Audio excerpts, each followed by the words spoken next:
gratitude of every home in our island, in our empire, and indeed throughout the world, except in the abodes of the guilty, goes out to the British airmen who, undaunted by the odds of mortal danger, unwearied in their challenge, are turning the tide of the world war with their prowess and with their devotion. Our hearts also go out to the fighter pilots whose brilliant actions we see day after day with our own eyes, never in the field of human combat. With so much owed, why so many, so few?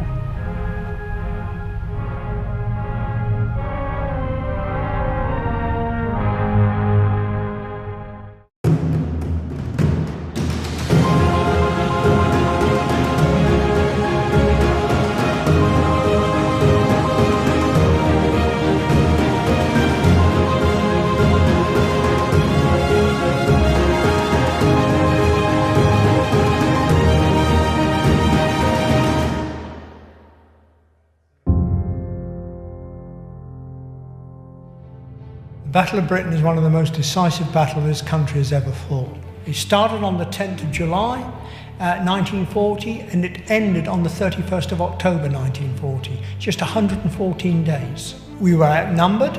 The Germans had 3,000 aircraft in 3 big air groups to attack this country. We started the battle with approximately 650 fighters, so you can see the Royal Air Force was heavily outnumbered. Hitler wanted world domination. At first, he had remarkable victories. He attacked Poland, Denmark, Norway, Holland, Belgium, France. We technically were the last country in Europe opposing. The Prime Minister, Winston Churchill, realised how evil Hitler and his regime was. So he said there could be no peace between Germany and United Kingdom whilst Germans occupied other countries. We had 4 fighter groups. Number 10 covered the southwest and South Wales.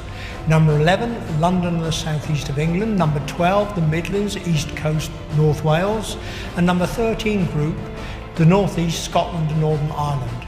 Those 4 fighter groups formed Fighter Command under Air Chief Marshal Sir Hugh Dowding. The Hurricane and Spitfire are 2 principal fighters. The Hurricane was the first one to enter squadron service in 1937.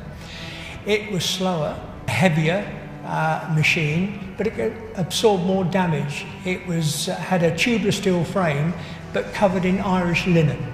So if a bullet hole went through it, you could stick a patch on it, and up it went again. The Spitfire was made of metal. So if you got a bullet hole in it, you'd have to rivet a patch onto the aircraft before it goes. So you could turn the Hurricane around much more quickly than a Spitfire. For every pilot flying an aircraft, you had approximately 10 ground crew looking after the aircraft.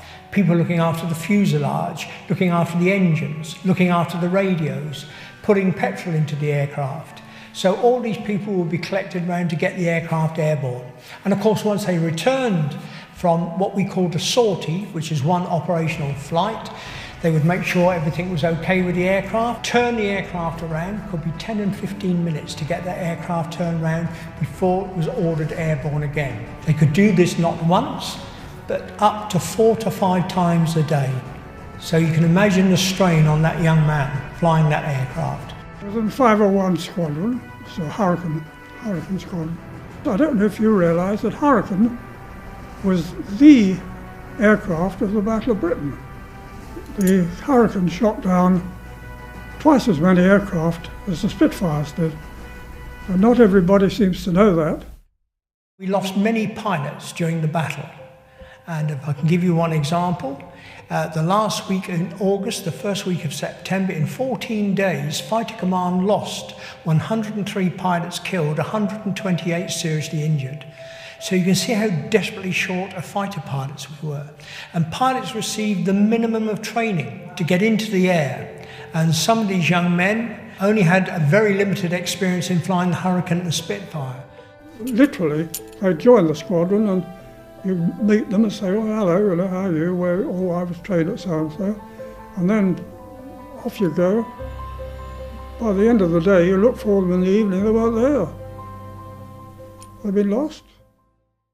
The Germans believed that nearly all our fighters had gone, and we had very few aircraft. In fact, we had sufficient aircraft. It was battle-experienced pilots we were lacking. And they made a decision to attack London. And this happened on the 7th of September 1940. And on that day, at about 4:45 in the afternoon, 900 aircraft crossed over, 300 bombers escorted by 600 fighters. We initially believed the target was the airfields. It wasn't. It was London.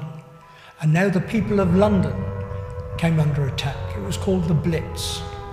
And day in and at night, the Germans attacked London. But they had further to come. And their fighter only had 10 minutes flying time over London. And many simply ran out of petrol on the way back and crashed into the sea. But the German bombers now had to reach London, drop their bombs, turn around and go back again. So we could attack them as they came in and we could attack them on the way out. And slowly but surely the battle started to tilt into our favour. There was aircraft everywhere, and you had to be jolly sure that you were shooting at the right ones. Well, I was credited with eight destroyed. It's all a long time ago, but a lot of very happy memories of it, a lot of rather sad ones, but there we are.